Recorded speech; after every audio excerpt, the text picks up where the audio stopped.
Tonight, desisting donations. A pause isn't the same as eliminating this practice. A private company's decision to pause plasma collection reignites the debate over the program's ethics. But how do donors feel? Also tonight, a snag in South Transcona. It's not actually the particulars of the plan that's been presented that I take issue with. Why a significant proposed development is being met with opposition at City Hall. Plus, challenge accepted. Day one, we were blown away at the response. A small-town diner's online challenge to court-hungry patrons goes viral. How far away some folks are coming just to take part. CTV News. Live from downtown Winnipeg with Marilee Caruso. Good evening. Thanks for joining us. A for-profit blood plasma collection company stopped accepting donations across the city. As we showed you first on CTV News last night, Grifols has temporarily paused all plasma collection in Canada. The move comes after 2 people who donated died. With more, CTV's John Hendricks joins us live. So, John, what kind of reaction is this pause getting? Well, according to one advocacy group, the move is long overdue, and they want the pause to be permanent. The doors are closed at Grifols plasma donation sites in Winnipeg. A posted notice says they have temporarily suspended operations months after 2 people died after donating plasma at their clinics. Although Health Canada found no link between the deaths and the donations. My jaw dropped for a moment. I was amazed that it had finally happened, to be honest. Noah Schultz, the provincial director of the Manitoba Health Coalition, says this is an exciting step, but he wants the pause to be made permanent, believing all plasma and blood donations should be completely volunteer-driven, not for pay. To my mind, this never should have happened in the first place. We never should have offloaded this responsibility onto a private company like Grifols.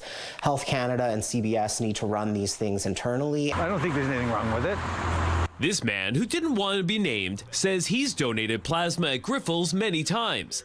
He says it saves lives, and the cash Grifols pays helps the people donating. I guess it's up to the person. If they don't like the fact that they're paying people to do it, that's on them. But I don't mind it.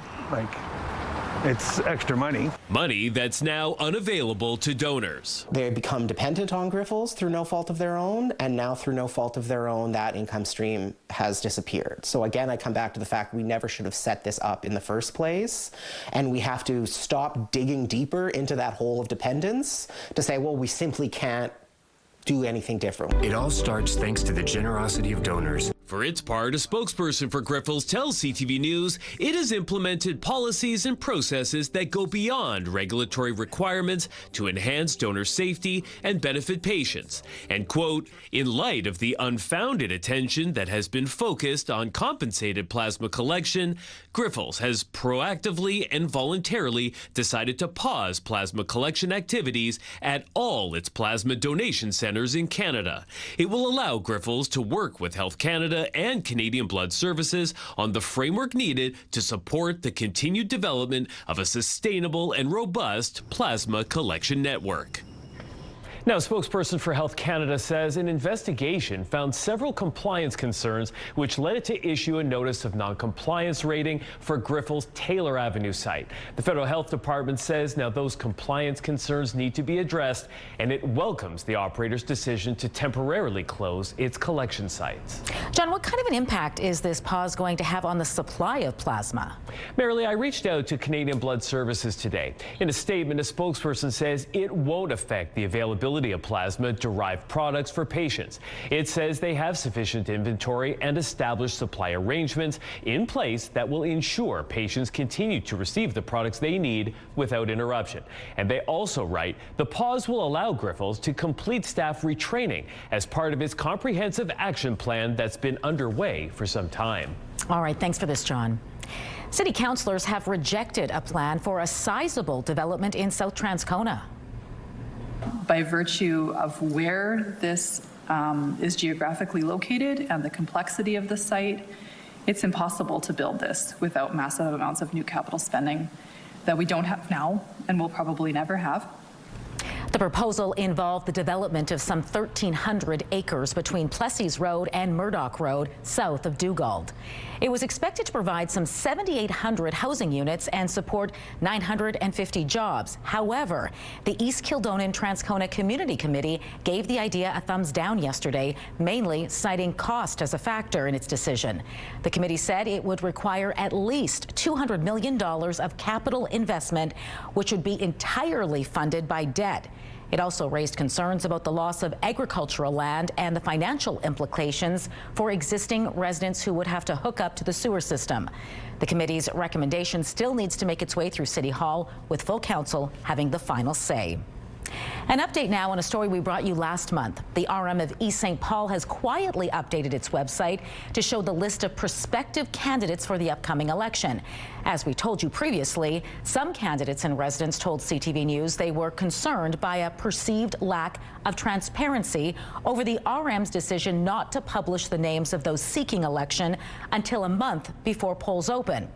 At the time, a spokesperson told us the practice was in line with provincial law.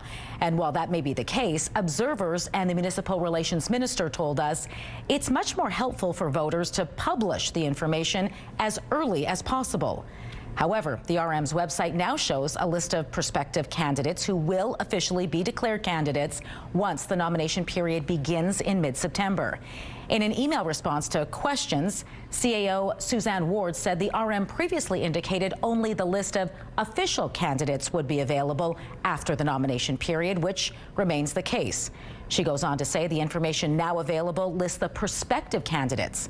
As the election process progressed, the RM determined it was appropriate to make the information available, while indicating on the website registration doesn't mean an individual is an official candidate. A 29-year-old man is facing charges tonight following a hit and run that left a child with serious injuries. It happened yesterday afternoon around 5:30 in the 500 block of North Point Boulevard in West Kildonan. Investigators say the child was riding a bicycle on a sidewalk when they were hit by a truck leaving a parking lot. The driver left the scene before police arrived. Police say the child was sent to hospital in unstable condition but was later upgraded to stable.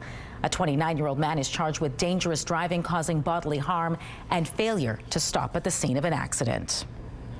Well, we are nearing the end of this year's Folklorama Festival, but don't worry, you still have tonight and tomorrow to cross a few more pavilions off your list, and perhaps that includes a stop at the Korean Pavilion, which is where we find CTV's Taylor Brock tonight. Taylor, how are things going over there? I've joined a band. Sorry, I will not be back for the 11:30 show, Marilee. You're going to have to stay late tonight. I haven't auditioned. They've never heard me play. And I am a little nervous because these folks certainly are more coordinated and better at rhythms than I am. But I'm here with Marianne. Can you tell me a little bit more about the kind of drums these are and what music you play? Yeah, it's our traditional Korean traditional percussion instrument. So this one first, the called gwengari. Yeah, the gwengari, a small gong, so represent the sound of thunder. So each instrument represents the sound of nature. So the gwengari symbolizes the sound of thunder. And this one is a jangu, on our glass-shaped drum, represents the sound of rain. Okay. And that one, the book, a barrel drum, symbolized the movement and energy of a cloud. Ah, so I get to be a cloud today. Yeah. Okay. Well, I'll let you play, and I'm going to try to join along. And the last one, the jing, large gong, carries the flowing sound of wind. So these all sounds come together to create the vibrant rhythm of samulori. It's called the samulori in Korean. Yeah, Korean traditional percussion instrument playing. Yeah. Okay. Well, let's hear what this sounds like. Okay, are you guys ready? Yeah. Okay, let me start.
We will check back in with Taylor at Folklorama throughout the show.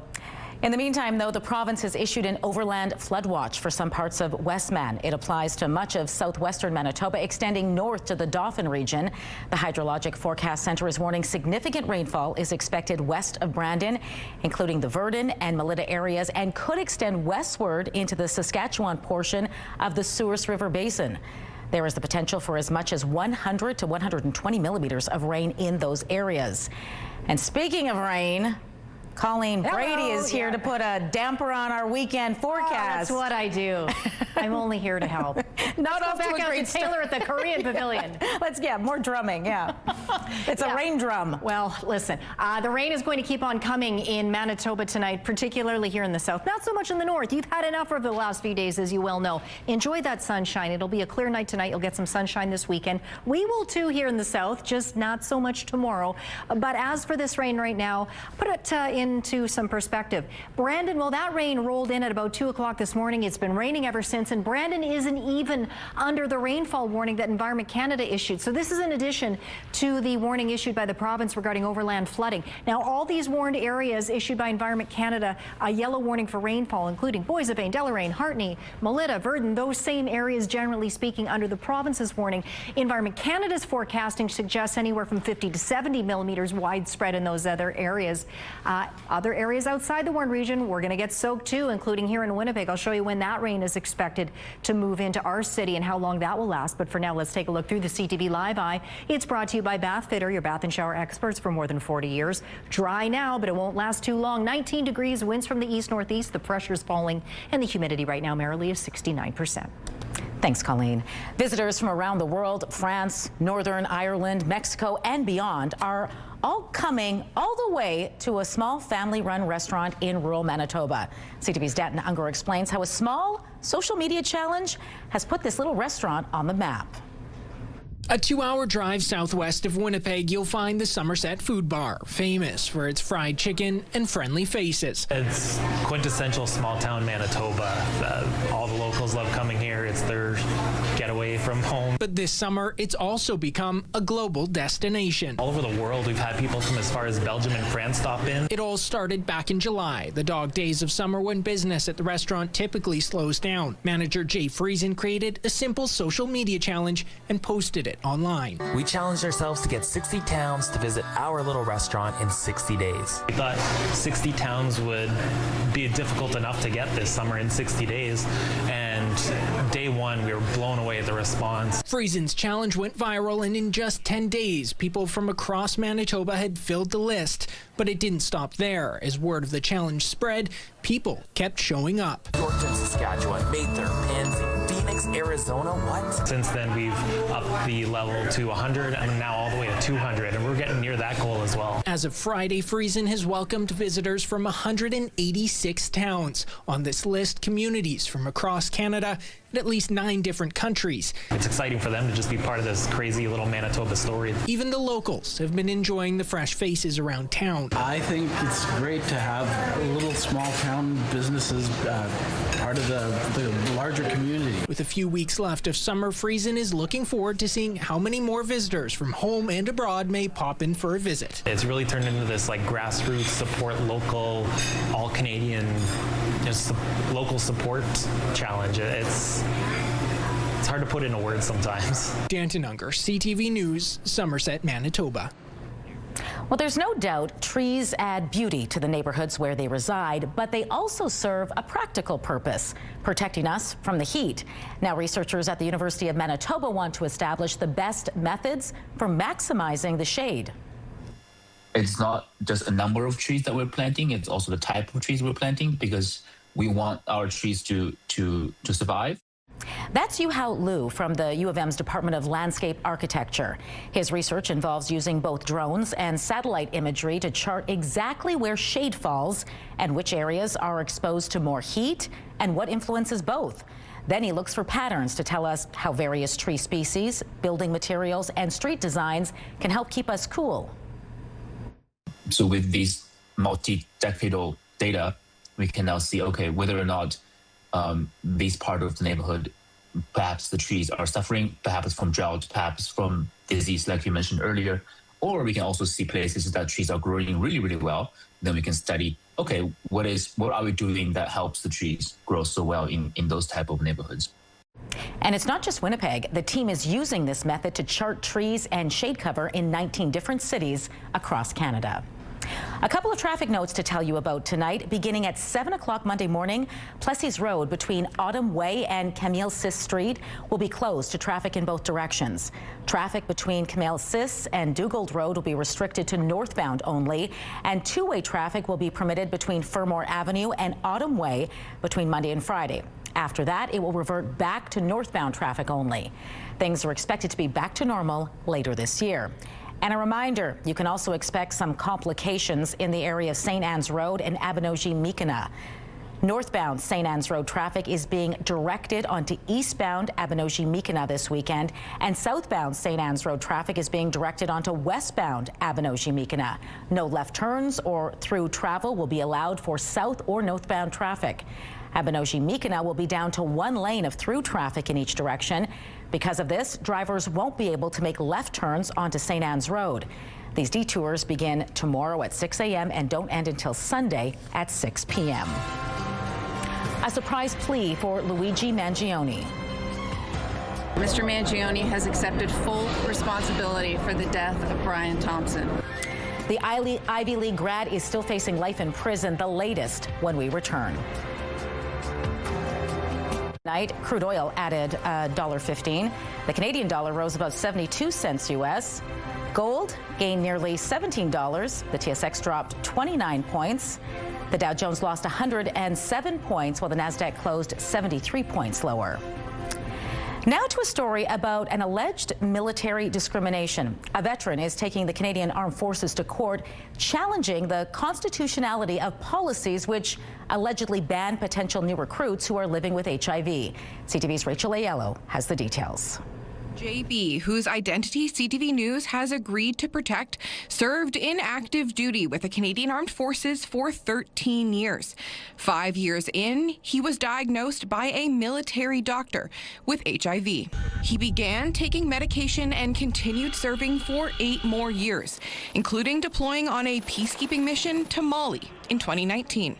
Living with HIV never made me feel different from the colleagues that I was serving with. But after a voluntary release to pursue other career opportunities, JB tried to rejoin as a reservist in 2024 and was denied. And I was shocked when I received the rejection letter.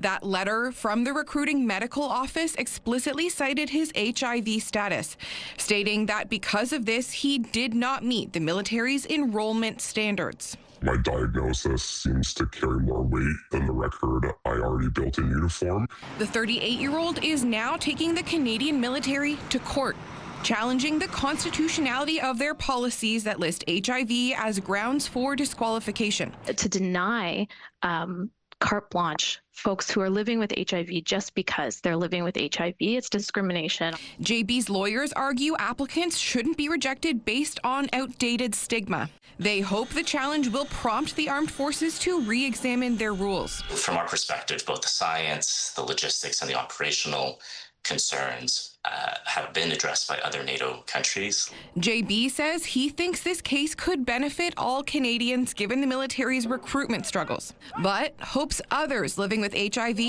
hear this message. Don't let an HIV diagnosis convince you that you have less to offer your country. CTV News asked both the Canadian Armed Forces and Defence Minister David McGuinty for comment on the court challenge and the policies at the centre of it. Neither responded by deadline. Rachel Aiello, CTV News, Ottawa. In a dramatic turnaround, Luigi Mangione entered a guilty plea in federal court today.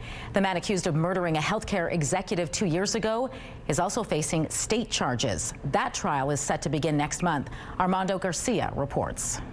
Less than 2 years after the assassination-style killing of United Healthcare CEO Brian Thompson in 2024, 28-year-old Luigi Mangione pleading guilty to federal stalking charges. Mangione initially pleaded not guilty in both federal and state court, but today telling the federal judge, quote, I traveled with the intent to shoot Brian Thompson. I shot Mr. Thompson in Manhattan and he died. Thompson's widow and family members in court just steps away from Mangione when he read a statement saying he planned the shooting after years of enduring severe back pain and what he called obstacles in dealing with the healthcare system. The Thompson family releasing a statement after Mangione's plea change saying in part, "While nothing will ease the pain of losing him, we are grateful that the federal justice system has held the person responsible for this heinous act accountable." U.S. Attorney Jamie McDonald describing Mangione's crimes as deliberate, calculated, and premeditated. The defendant committed this murder in an attempt to draw public attention to his dislike of certain businesses.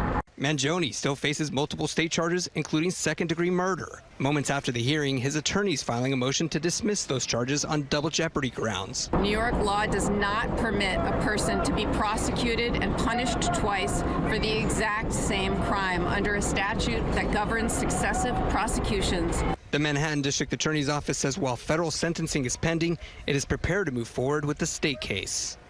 During the hearing, Mangione told the judge he understood he's facing a possible life sentence. Sentencing is set for December 18th. Armando Garcia, ABC News, New York. Over in Ontario, the province says around 60 additional firefighters from Mexico are set to arrive over the next day or two to join teams battling a trio of wildfires northwest of Lake Nipigon. It comes as 2 new fires were confirmed across northwestern Ontario yesterday. 95 are burning there, 11 out of control. In the northeast, 2 new blazes were identified, although 1 has already been put out. 44 wildfires are burning across the region. 1 is out of control. Meanwhile, some good news in BC tonight. Thousands of wildfire evacuees are being allowed to return home. There are 112 active blazes in that province, but a wildfire near Okanagan Lake was declared held yesterday. Evacuation orders for more than 2,000 properties in the district have been downgraded to alerts, and some have been lifted entirely. Further south, 2,600 properties impacted by another blaze have had their evacuation orders downgraded while others remain in place. A coast-to-coast motorcycle ride has rolled into Manitoba. It's called the Rolling Barrage and aims to raise awareness about PTSD among veterans and first responders. The annual ride across Canada arrived in Winnipeg today after leaving St. John's, New Brunswick on August 2nd. 111 riders are currently with the group, but many people join along the way. Anyone interested in learning about PTSD is welcome to join. This is a peer support. So when they come and get involved, they'll get closer and closer to the stories, and they'll start relating those stories to their personal life. And a light bulb comes on. And then they start to do research, and they listen to the stories here on how people deal with that, and then they bring those home and they try them at home. And sometimes it works to bring down their anxiety, their anger, all of it. For route information, you can head to rollingbarrage.com. I'm at the Korean Pavilion, and still to come, we're going to learn how to play a game that is played across, well, many generations and families. And I've stolen one tonight where we will learn how to play cute. Well, listen, the whole weekend will not be a wash. Maybe, yeah, tomorrow will be a little on the soggy side. Sunday, brighter, warmer, up to 23 degrees. 25 on Monday, mix of sun and clouds. Still a chance of showers, but the chance is diminishing. Only 20 on Tuesday, but nice mix of sun and cloud. Sunny by the time we get to Wednesday. Highs back up right around normal for this time of year in the mid-20s into Thursday. It gave the world K-pop music, but Korea's contributions to global culture, food, and dance go back centuries. Here to tell us all about it is CTV's Taylor Brock, who's standing by live at Folklorama's Korean Pavilion. So, Taylor, what have you found yourself up to now? I have joined a new family, merrily. I am now officially part, or I don't know, unofficially. I haven't gotten the acceptance yet from the Yoon family. I think it depends on how well I do here. This is, I am told, a game that folks play on Lunar New Year. And I'm going to ask the Henry how to explain this to us here. So what is this game called? And can you show us the move? Sure. This is actually called a Yut itself, and 4 pieces of wood, and then half of them round and half is flat. So we play usually in Korea, like you said, Lunar New Year's, whole family get together from grandparents to the grandkids. So maybe could be maybe up to 10 or more, but number doesn't matter. They can share, divide by the A and B team, sort of, and then start playing it. So now, what do we do? Show us. Okay, they can actually throw this one on the floor. Okay, so now, so it's like a point. Oh, this is system. only one of them is like this. The 3 of them is just backside of it, right? This one is only belly side. Let's say it's easier to understand that way. This is we call only one, so this is toe. And so then if we had a much larger space to play, that means you would Yes, move. go one notch. For example, let's say. We're combining a couple of different games here, just so you know. Okay, let's say it's a red team and blue team here, a green team. Mm-hmm. I got one more. So actually, you have to have 4 of this. Okay. So this So that one is a means- toe. There's only Yep. one notch. All right. So Okay. then, how And about then we? the other one, maybe. All right, your turn to throw. You can turn it. You can throw it. Show us a move.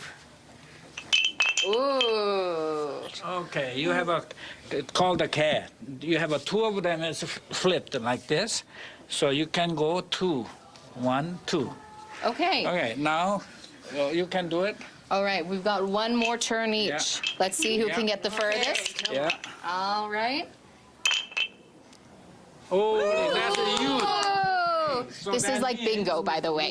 That means you can go up to 4. So 1, 2, 3, 4 like this. All right. Okay. And the whole idea is try to get here, Yes, right? the fast way is going this way and come this point in the center Well, and there's go lots to the of different home. moves. Yeah. There's lots of ways, kind of like you get sent to jail. Yeah. I'm going to be here all night playing because I'm now part of the Yoon family.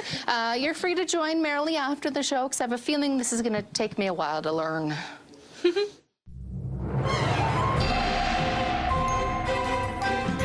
CTV Skywatch weather brought to you by South Beach Casino and Resort. Visit southbeachcasino.ca. All right, Colleen Brady is back now with not the greatest news to kick off the weekend. A lot of people heading out to the Burt Block party, the Bombers game. I guess we should have packed umbrellas. Well, at least if you are heading out to those events or if you have any other outdoor activities planned in the Winnipeg area, just look, be prepared for the potential to get maybe sogged a little bit or soaked a little bit. I guess that's the better word. Really, the heavy stuff, it all starts with S's tonight. Showers, soakings, it's going to be late tonight really when it's going to open up over Winnipeg and much of the southeast. But until then, we might get a sprinkle here and there. You can see it's kind of closing in on us, a couple of different bands of rain.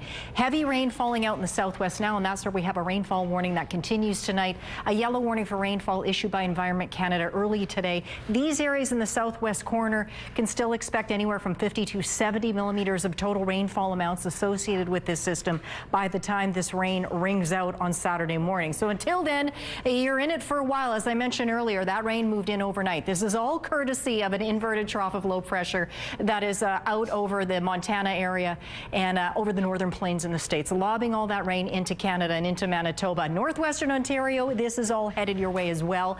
You might see some of it as early as late tonight, but really more so once you get into tomorrow morning. So until then, we'll see that rain continue to fall heavily, and not just in those warned areas, other areas like Dauphin that, goodness, does not need any more rain. Well, more is falling right now, and it will continue over the next few hours. Overnight, you can see the heaviest rain shifts to the southeast, including over Winnipeg. So we're looking at rainfall amounts overnight of 10, 20 millimeters, maybe another 5 millimeters headed our way on Saturday morning. You can see the heaviest rain then shifts off into northwestern Ontario, but it's still coming down in Manitoba. It will gradually taper off throughout the course of the day, first in the southwest, then eventually we'll see that rain ring out in the afternoon.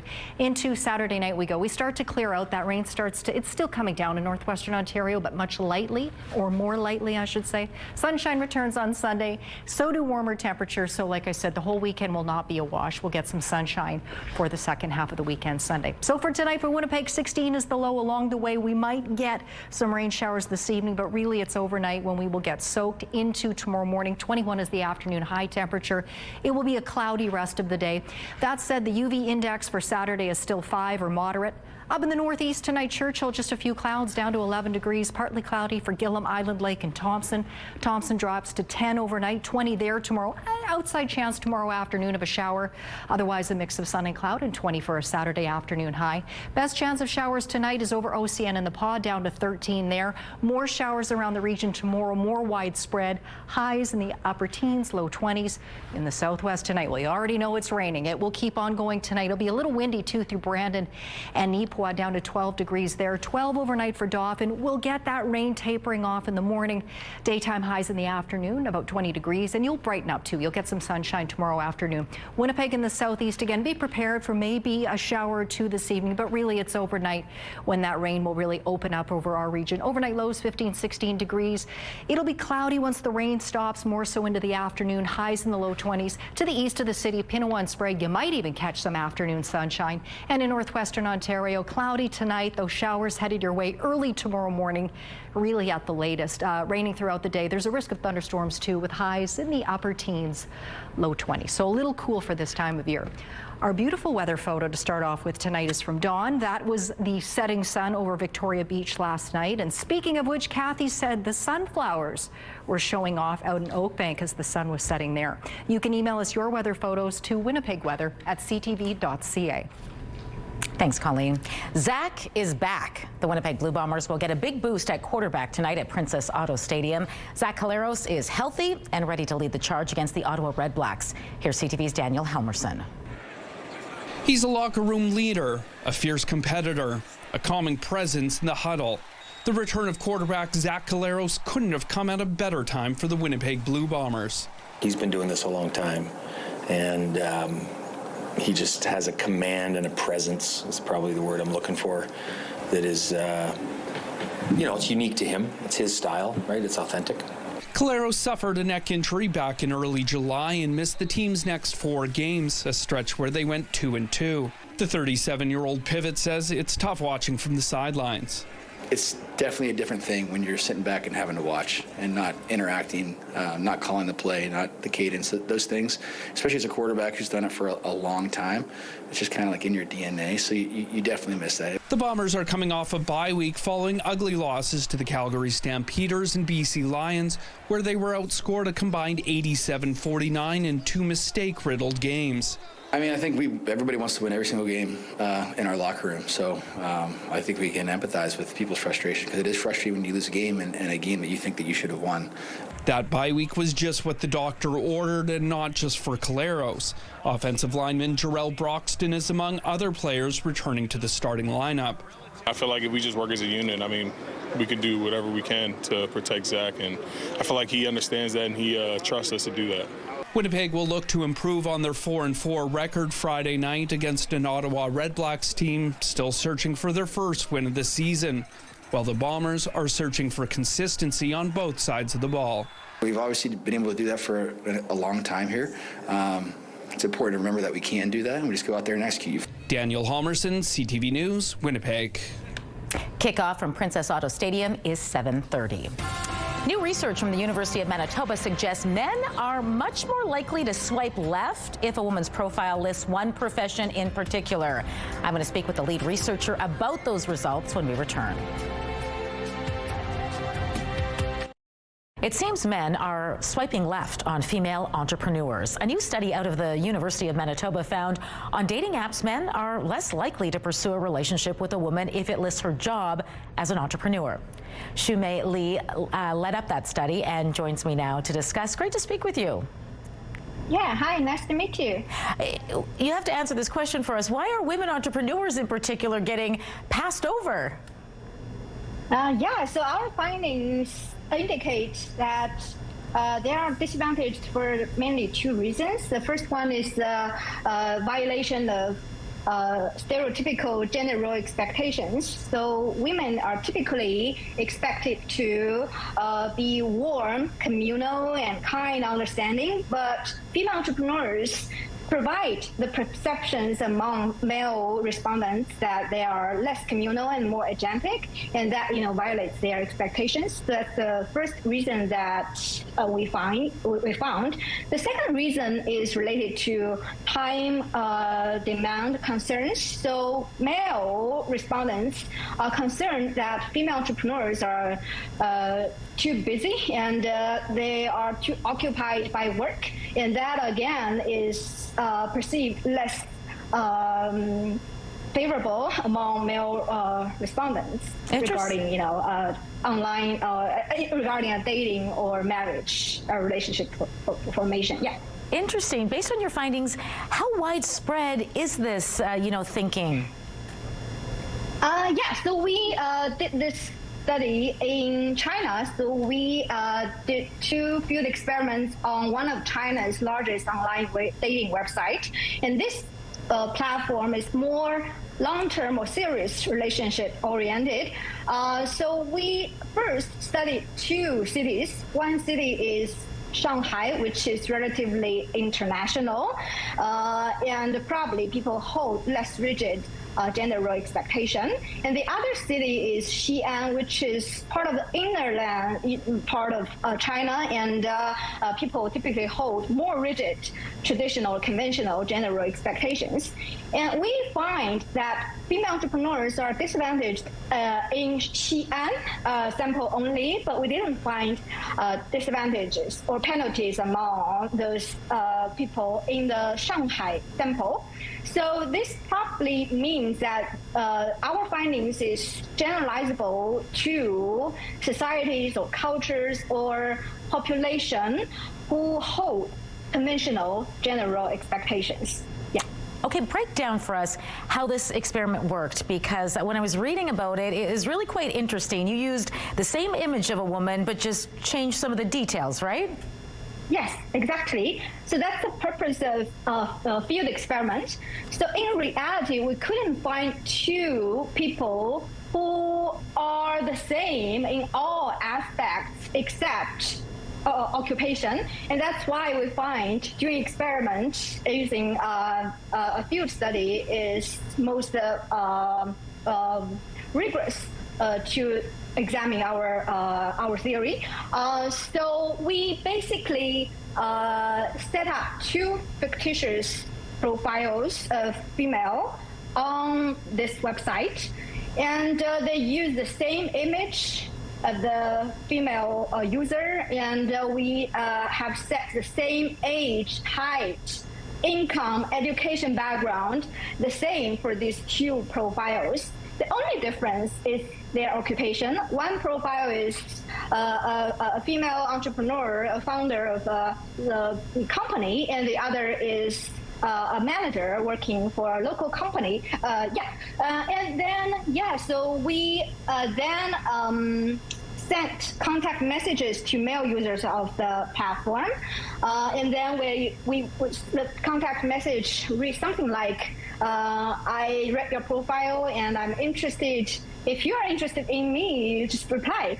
And then we waited for 2 months to see if the male respondent replied to our contact messages. And then we compared the response rate between these 2 profiles, and we saw a statistic difference regarding the response rate between these 2 profiles. And apparently the female profile, entrepreneur profile, received fewer responses from the male users of the platform. One technical note that I wanted to highlight is that we focused on relatively active male users of the platform, so that we don't need to wait too long regarding those dormant or closed user files. And the second thing I wanted to add is that we made sure that we did not send contact messages to the same male user regarding these 2 profiles. So one male user can only receive 1 contact message from one of these two profiles, so that they don't feel surprised. Why? These two people are the same, and so that was the design of our field experiment. Fascinating research. Guys, give these women entrepreneurs a break. Show May, thanks so much for sharing your research with us. It was great speaking with you. Yeah, thank you so much for taking the time. Yeah, it's interesting to share this with you as well.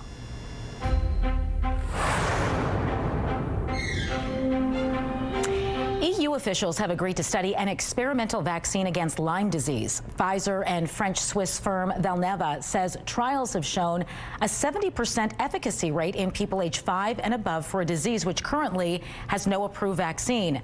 While rarely fatal, Lyme disease can cause rashes and flu-like symptoms, and in some cases, neurological problems in people who are bitten by an infected tick.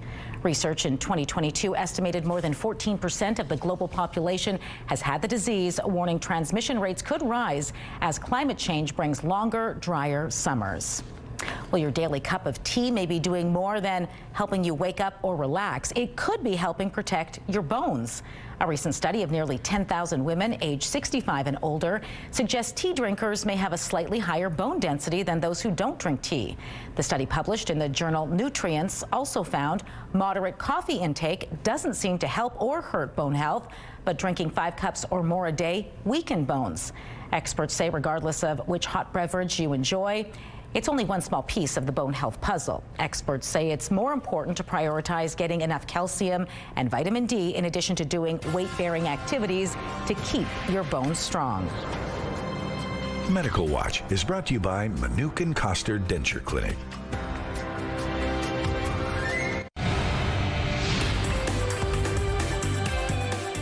Spotlight, sponsored by the Casinos of Winnipeg, presenting Las Vegas headliner Terry Fader. Golden retrievers from across the country and even the states are putting their best paws forward for a national competition this weekend. The Golden Retriever Club of Manitoba is hosting the province's first ever GRCC National in East St. Paul. The four-legged friends will be tested through a series of events. They will be judged on key traits, including agility, conformation, rally, and obedience, and of course, being a good boy or girl. Organizers say other breeds will also be present at the event, so there's something for all dog lovers. The dogs will go for gold tomorrow at East St. Paul's Community Center from 8 a.m. to 1 p.m. Well, despite the rain, the summer is still going strong, and there's no end of events to take in. Here's a look at just some of them taking place in Manitoba this weekend. Of course, the Burt Block Party returns in front of the Burton Cummings Theatre. Stonewall has Corey Days featuring main stage headliner The Great Canadian Road Trip with Doc Walker, Michelle Wright, and Jason McCoy. Bend and Snap with Rainbow Stage's new production, Legally Blonde the Musical. The Street Feast Festival is at the Forks. The Hanover Egg Fair has bull riding and Katie St. Germain in concert. Fun Fest is on in Minnedosa. Verdun hosts an indoor rodeo and Wild West Days, and the 3rd annual Black Garden, a celebration of Black culture and music, is on at the WAG. You can find a full list of events this weekend on our website, ctvnewswinnipeg.ca. A visit to Folklorama's Portuguese Pavilion this week will actually take you some 1,400 kilometers from the mainland. That's because the theme this year is the Azores, a collection of 9 volcanic islands in the Atlantic Ocean, and volunteers this year spared no expense developing cultural displays for each of the islands. For instance, here we see a model of the hot springs of São Miguel, where locals use the heat from the springs to cook food. You can find the pavilion at the Portuguese Association of Manitoba on Yonge Street. Your Friday primetime lineup starts at 7 with W5 Avery Haynes Investigates. Crime Scene Investigators follows up at 8, and at 9, catch the rebuild inside the Montreal Canadiens. It's all right here tonight on CTV. Women's clothing provided by RW & Company. Salon services provided by Essentique Spa Salon. Yeah, 19 today. What happened to summer? Don't worry, it's coming back. Just not so much tomorrow. The rain really kicks in overnight. We might see a bit sooner than that. About some more rain tomorrow morning, put it that way, before it tapers off in the afternoon. Sunny, mix of sun and clouds Sunday, and then we warm up throughout the course of the week. By the midweek, back up to seasonal temperatures. Well, as we mentioned earlier, Folklorama wraps up tomorrow evening. Wow. And before we go tonight, we're going to leave you with a look back at some of the ethnocultural celebrations that have lit up our city over the past 2 weeks. So here's your week 2 recap of Folklorama. Have a great weekend.